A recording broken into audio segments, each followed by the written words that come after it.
In this video, we will explain about the nerve supplying the posterior abdominal wall, subcostal nerve, iliohypogastric nerve, ilioinguinal nerve, genitofemoral nerve which PSS psoas major muscle, lateral cutaneous nerve of thigh, and femoral nerve which is lateral to the psoas major muscle.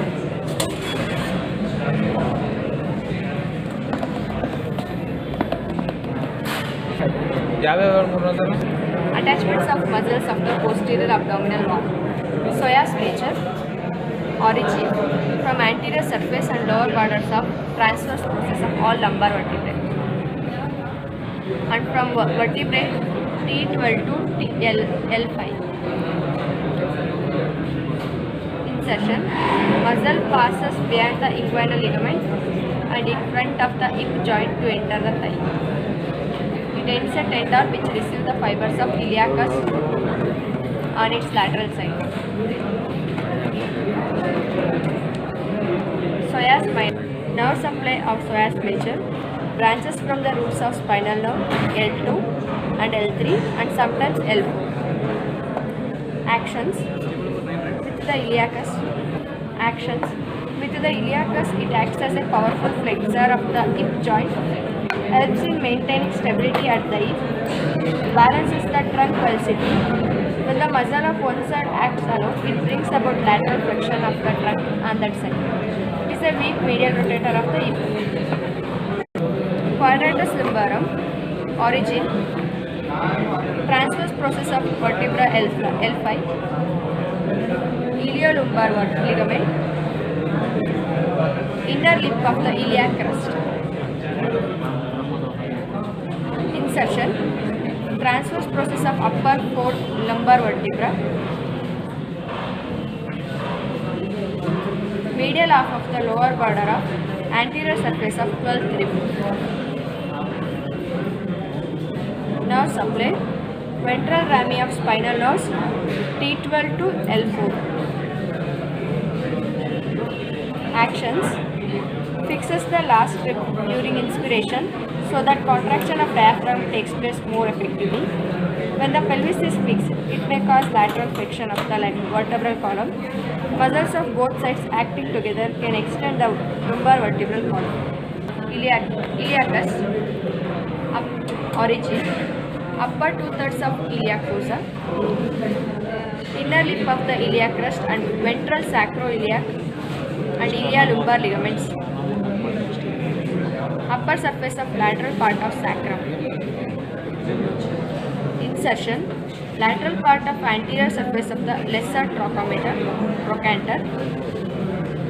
Insertion extends below the trochanter. Nerve supply: branches from femoral nerve. Actions with the psoas: it flexes the hip joint. Abdominal aorta gives ventral and lateral branches. First, celiac trunk, inferior phrenic artery, middle suprarenal artery, superior mesenteric artery,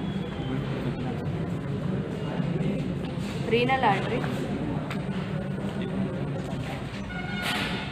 gonadal artery, inferior mesenteric artery, common iliac artery.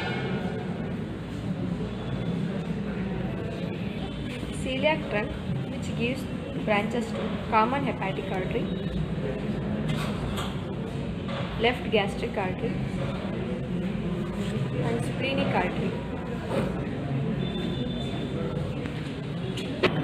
Posterior branches of abdominal aorta are 4 dorsal lumbar artery, median sacral artery.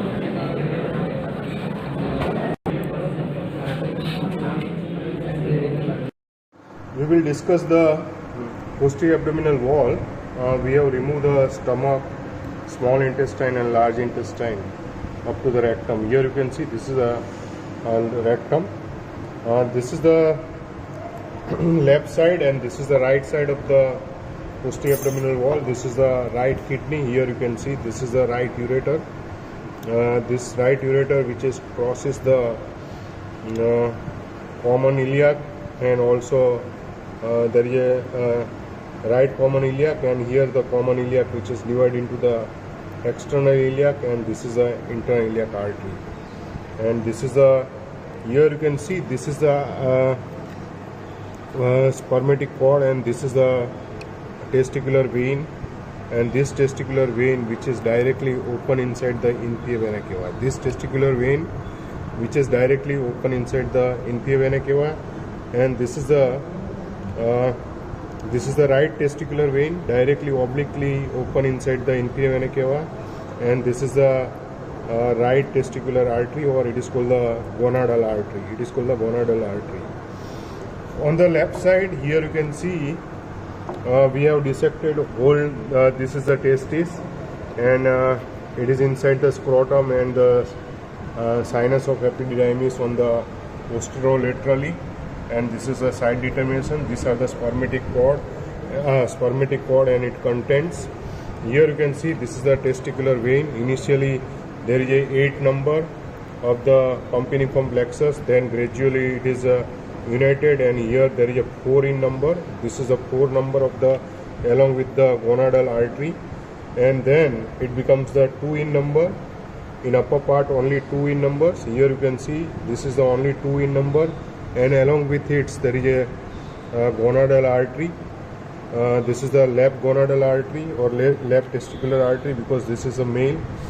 And this 2 again, it is single testicular vein or gonadal vein which is open inside the left side renal vein.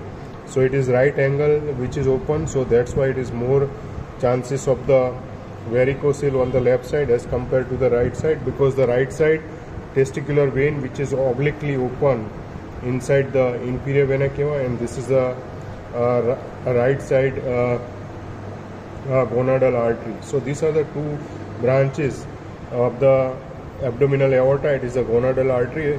This is the right and this is the left at the level of the L3 level. I will show you the some structure, other structure. Here you can see this is the inferior mesenteric artery at the level of the lower border of the L3, and here you can see this is the left side of the left side. That's why it is called the left colic, and this is the sigmoidal branches.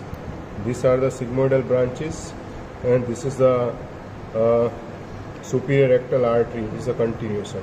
It supplies to the rectum. Here you can see this is the right common iliac, and this is the left common iliac. Both are united. Both are the branches of the abdominal aorta at the L4 vertebra. And just below to it, here you can see this is the formation of the inferior vena cava, and this inferior vena cava which is the formed by the right common iliac. This is the right common iliac, and this is the left common iliac, and both are united. It makes the inferior vena cava. Inferior vena cava slightly right side, and the aorta on the slightly on the left sides. Here we have got the branches of the abdominal aorta. Here you can see this is the these are the artery. Here you can see this is the branches. It is a superior mesenteric artery, and these are the all these branches on the left side.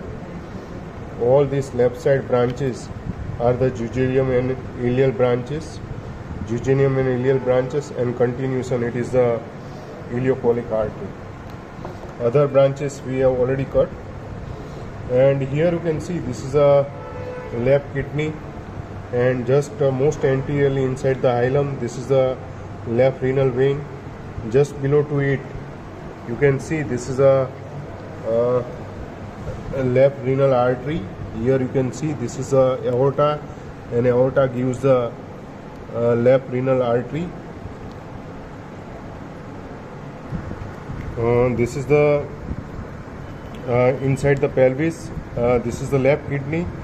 Inside the hilum structures are the anterior to the posterior are the renal vein, then renal artery, Here you can see this is the artery which is coming from the abdominal aorta. This is the abdominal aorta, and this is the renal artery. And most posterior structure, it is a pelvis, and it is continuous as a ureter. On the left side, this is the gonadal vein, and this is the left suprarenal gland.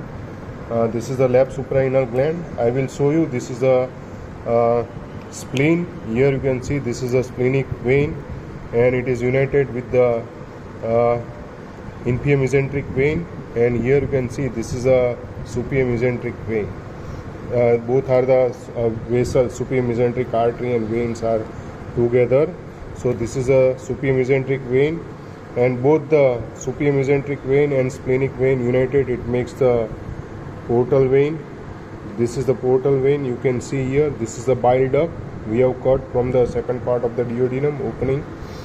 And this is a, you can see here, this is the celiac trunk, which is there. This is the celiac trunk, and this is the first branch. It is the left gastric, and this is the artery which is goes inside the spleen. It is called the splenic artery. And this is a common hepatic, and this common hepatic, it gives the gastroduodenal, and this gastroduodenal again divide into the two branches, superior pancreaticoduodenal, and this is the right gastroepiploic artery. Here you can see this is the hepatic artery, and this is now proper hepatic artery. It divides into the left hepatic and right hepatic artery. This is the calot triangle. Here you can see superiorly and it is bounded by the superiorly and laterally. It is bounded by the inferior surface of the liver. Inferolaterally, it is bounded by the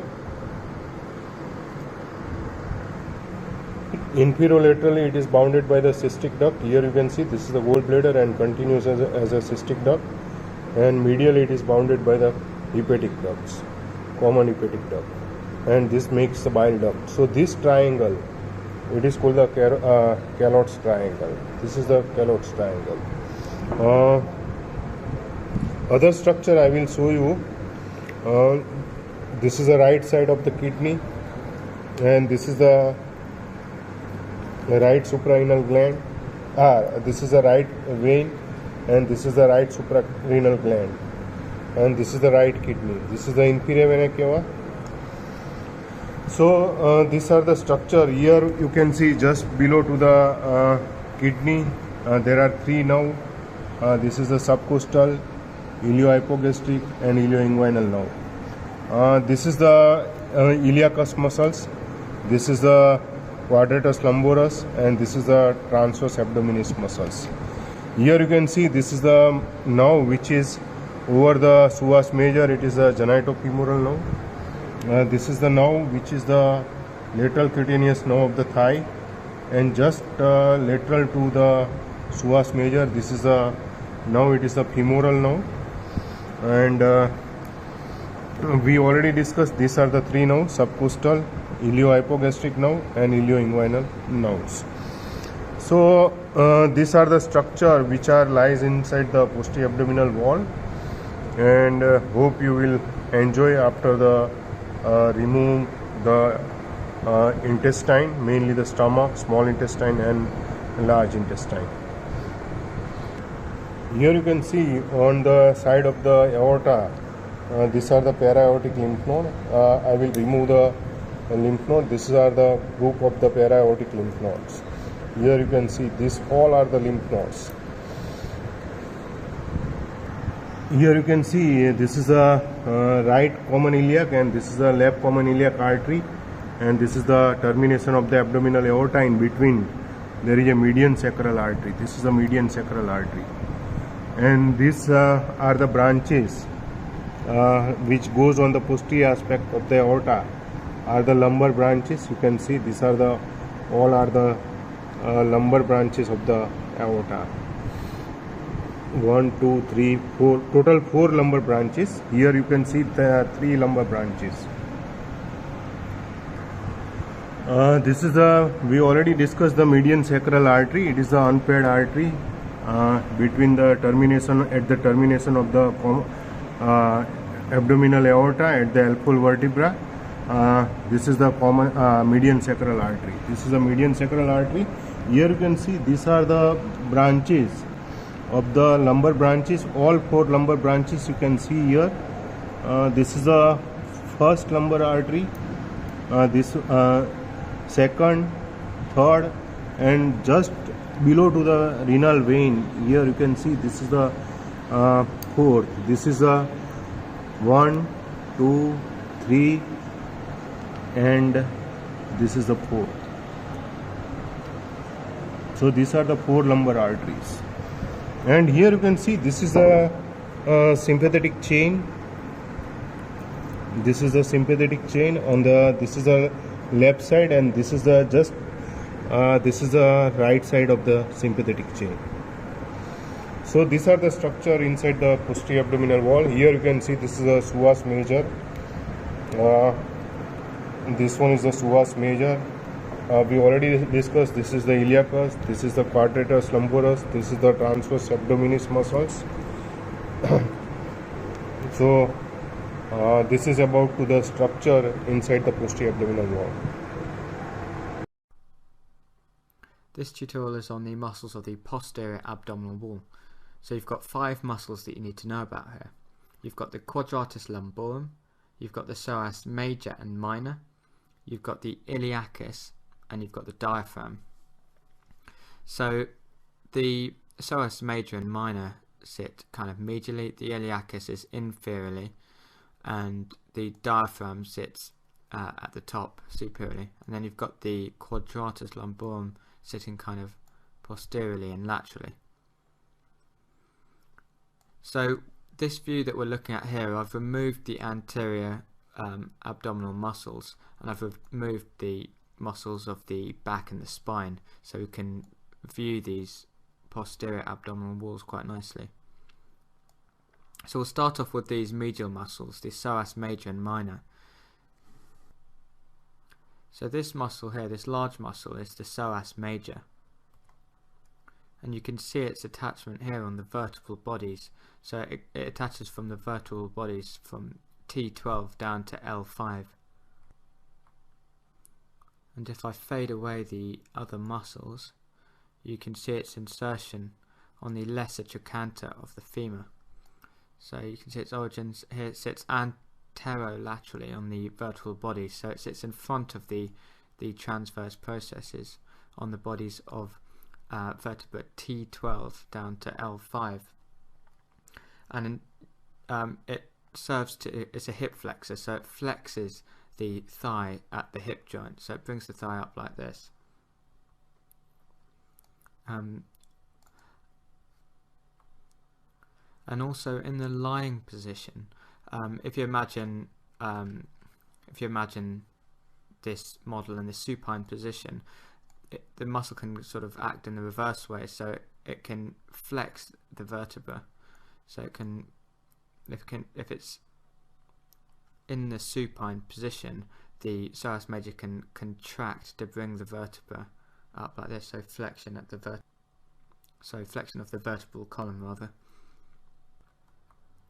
So the psoas minor sits on top of it, and this muscle isn't always present in everybody, but if it is present, it originates on the bodies of T12 and L1, and it inserts on the pectineal line and the iliopubic eminence. So you can see that here.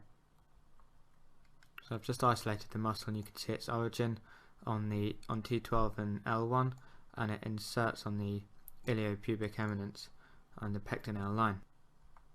So the psoas major is innervated by the anterior rami of spinal nerves L1 to L3, and the psoas minor is innervated by the anterior rami or ramus of L1. So the psoas minor acts as a weak flexor of the vertebral column. So if I just get rid of these 2 muscles now, we can take a look at the iliacus, which sits just a little bit inferior to it. So the iliacus muscle sits in the iliac fossa, and it joins the psoas muscle to insert onto the lesser trochanter. So you can see its insertion on the lesser trochanter here. And you can see how it runs through and combines with the psoas major muscle. So collectively the iliacus and the psoas major are referred to as the iliopsoas. So this serves the same function as the psoas major muscle, so it flexes the hip at the thigh joint, sorry, the thigh at the hip joint, and it's innervated by the femoral nerve. So you can see how both the distal ends of the iliacus and psoas major pass underneath this ligament, the inguinal ligament, to insert onto the lesser trochanter of the femur. So if we just rotate round to the back, we can see the quadratus lumborum muscle, which is this muscle here. So if I just fade away the other muscles, we'll take a look at its origin and insertion. So you can see here that it has this origin on the iliac crest, and it also has an origin on the transverse process of lumbar vertebra L5. And it also, if I rotate anteriorly, you can see this ligament connecting the lumbar vertebra to the inside of the ilium. So this is called the iliolumbar ligament, and it also originates on this ligament. And it's not shown very clearly on this model, but the quadratus lumborum muscle actually inserts onto the transverse processes of lumbar vertebra L1 to L4, so it inserts here, here, here and here, as well as the inferior margin of the 12th rib. So this muscle can laterally flex the spine, and it can also depress the rib. And this muscle is innervated by the anterior rami of T12 and also of L1 to L4, spinal nerves T12 and L1 to L4. So right at the top we've got the diaphragm. So the posterior parts of the diaphragm contribute to the posterior abdominal wall, the muscular parts of the posterior abdominal wall. So we'll just take a quick look at the diaphragm. So you can see it's got this domed shape, and it separates the thorax from the abdomen, so the thoracic cavity from the abdominal cavity, and it forms the superior aspect of the abdominal cavity, so it lines the inferior thoracic aperture. And it's attached to the lumbar vertebra by these two sort of legs. So these two legs are called crura, plural, or crus, singular. So this is Latin for leg, and you've got a right and a left crus. And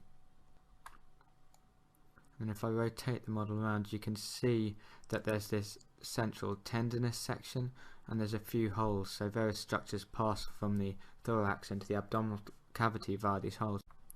So there's a lot to talk about with the diaphragm, but I won't go through all that. I'll do a separate tutorial. So it's the posterior parts of the diaphragm that contribute to the posterior abdominal wall, the muscular part of the posterior abdominal wall, and the diaphragm is innervated by the phrenic nerve. So those are the 5 muscles you need to know that make up the posterior abdominal wall. You've got the diaphragm at the top, the posterior parts of the diaphragm, you've got the psoas major and minor, you've got the iliacus, and you've got the quadratus lumborum. بسم الله الرحمن الرحيم. راح نكمل البوستيريور ابدومينال وول، المسلز اوف posterior abdominal wall. عندنا 3 مسلز، السوس ميجور، الإلياكس والكوادريتس لامبورا. طيب السوس ميجور طالع من الريبس وتمسك في الليسر تروكانتر اوف فيمر. هذا السوس ميجور مصل كذا لونجيتودينال. هذا السوس ميجور.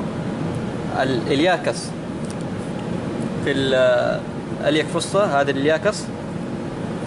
وعندك الكوادريتس لامبورم.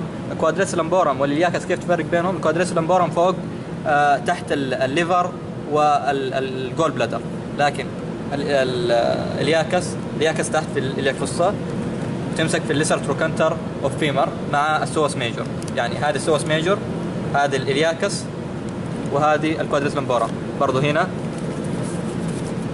عندك السوس ميجور، إلياكس، كوادريتس لامبورم.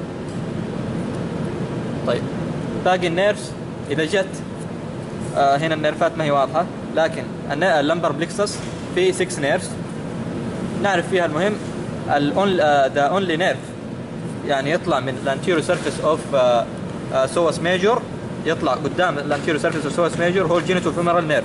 الجينيتو فيمورال نيرف هذا الجينيتو فيمورال نيرف. the only nerve يطلع من الميديال بوردر سوس ميجور هو الاوبتوريتور نيرف. طيب وبقية النيرفات كلها لاترال. أهم واحد في اللاترال اللي هو الفيمورال نيرف. الفيمورال نيرف في جروف بين السوس ميجور والإلياكس. واضح هنا بالكاميرا. هذا الفيمورال نيرف، هذا الفيمورال نيرف، هذا الفيمورال نيرف في الجروف هذا. عندك الجينيتو فيمورال نيرف والإبتوريتور نيرف ما هو واضح، لكن إذا جاب لك نيرف ميديال تو السوس ميجور فهذا الأوبتوريتور نيرف. كذا نكون خلصنا. Okay, so this is a brief tutorial on the lumbar plexus. So we're going to look at the basic structure and the location of the lumbar plexus, and a few ways to remember some of the nerves and the basic organization.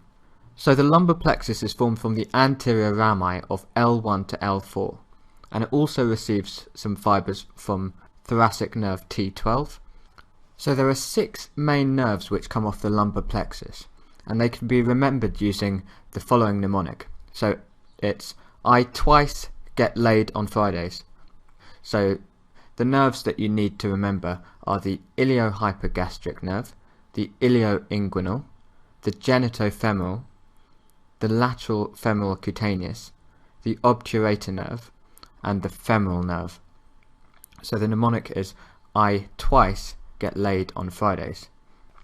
So the lumbar plexus actually forms inside the psoas major muscle, and the branches of the lumbar plexus can be thought of in relation to the psoas major muscle and where they emerge in relation to this muscle. So I've just switched over to this model here, and what we're looking at is an anterior view with the muscles of the anterior abdominal wall dissected away. So we've got the psoas muscle sitting here, the psoas major muscle, and we've got the 6 branches of the lumbar plexus sitting around this muscle. So what you need to remember is that all the muscles except the genitofemoral and the obturator nerve emerge from the lateral aspect of the psoas major muscle. So emerging anteriorly from the psoas major muscle, we've got the genitofemoral nerve coming here, which I'm just drawing quite crudely on, and then it splits into the genital and femoral branches. And medial to the psoas major muscle, we've got the obturator nerve. So I'm just kind of drawing this on in yellow, but it's already sitting there. So the other 4 nerves emerge lateral to the psoas major muscle. So we've got the iliohypogastric muscle, we've got the ilioinguinal nerve, the lateral femoral cutaneous nerve, and we've got the femoral nerve. So now that you know the names of the 6 main branches of the lumbar plexus, and you have an idea of the relationship of these nerves to the psoas major muscle, we can now take a look at which roots these nerves emerge from. So this diagram here might look a little bit complicated, but there's a nice little way of remembering which roots the nerves come from. So the mnemonic is 2 from 1, 2 from 2, 2 from 3. So I'll go on to explain what this means. So it essentially means that there's 2 nerves that come from 1 root, there's 2 nerves which come from 2 roots, and there's 2 nerves which come from 3 roots. So let's start from the top and work our way down. So remember our mnemonic, I twice get laid on Fridays. So the first 2 nerves are the eye nerves. So you've got the iliohypogastric and the ilioinguinal nerves. So the iliohypogastric nerve is superior and the ilioinguinal nerve is inferior. So the way I remember that is that iliohypogastric has the word gastric in. Gastric refers to stomach, So the stomach is actually higher than the inguinal region, so the ilioinguinal nerve is inferior. So these two nerves come from one root, so they come from the L1 root. So that's 2 from 1. So next in the mnemonic is 2 from 2. So we've got two nerves coming from two roots. So if we go back to the first mnemonic, we know that after the iliohypogastric and the ilioinguinal nerve, we've now got the genitofemoral nerve. So this nerve here is the genitofemoral nerve, and it comes from the anterior rami of L1 and L2. So the next nerve in the mnemonic is the lateral cutaneous nerve of the thigh, or the lateral femoral cutaneous nerve. So this nerve comes from the anterior rami of L2 and L3. So now you understand the second part of that mnemonic. So we've got two nerves coming from two roots. So we're combining all our mnemonics together here and our little bits of knowledge of the lumbar plexus to work out the organisation of the branches and origins of the nerves that come from the lumbar plexus. So the first bit of knowledge is that the lumbar plexus is formed from the anterior rami of L1 to L4. Our second bit of knowledge is the mnemonic. So I twice get laid on Fridays. So this gives us the order of the nerves, the 6 branches that come from the lumbar plexus. And our third bit of knowledge is the mnemonic 2 from 1, 2 from 2, 2 from 3. So we know our first two nerves are the iliohypogastric and the ilioinguinal nerves, and we know that two nerves come from one root, so these are the first two nerves, so they come from the first root of the lumbar plexus, so L1. We know that there are two nerves which come from two roots, so we look to the mnemonic and we look at our next two nerves. So we've got the genitofemoral nerve and we've got the lateral cutaneous nerve of the thigh. So the genitofemoral nerve comes first in the mnemonic, so it takes the first two nerve roots, so it comes from L1 and L2.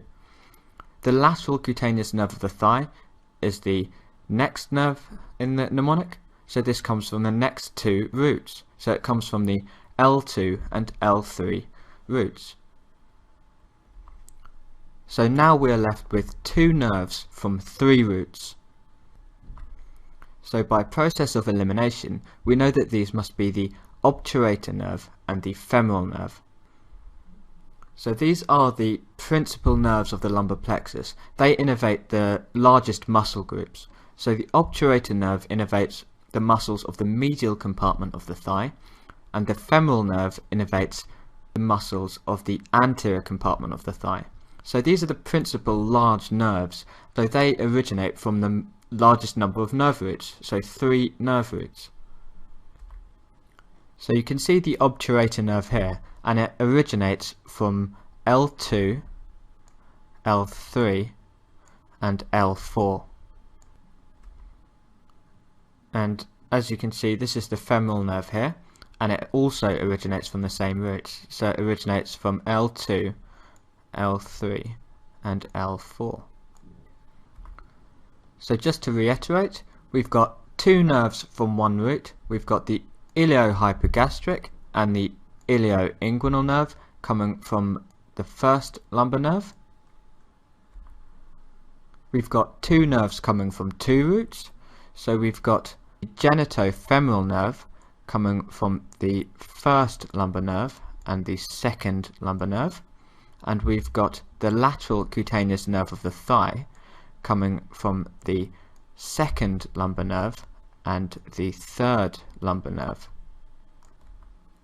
And then we've got two nerves coming from three roots. So we've got the femoral nerve coming from the second, third and fourth lumbar nerves. And we've got the obturator nerve coming from the same roots, so L2, L3 and L4. So just to point a few things out on this diagram which you might have noticed, Up here we've got the subcostal nerve, which is a branch from the last thoracic nerve, so the 12th thoracic nerve, and this nerve contributes to the lumbar plexus, as you can see here. Over here we've got these two branches coming off the 3rd and 4th lumbar nerves. So this is the accessory obturator nerve, and it's not always present. And then over here we've got two little nerves coming off the femoral nerve. So these are muscular branches to the psoas muscle and the iliacus muscle.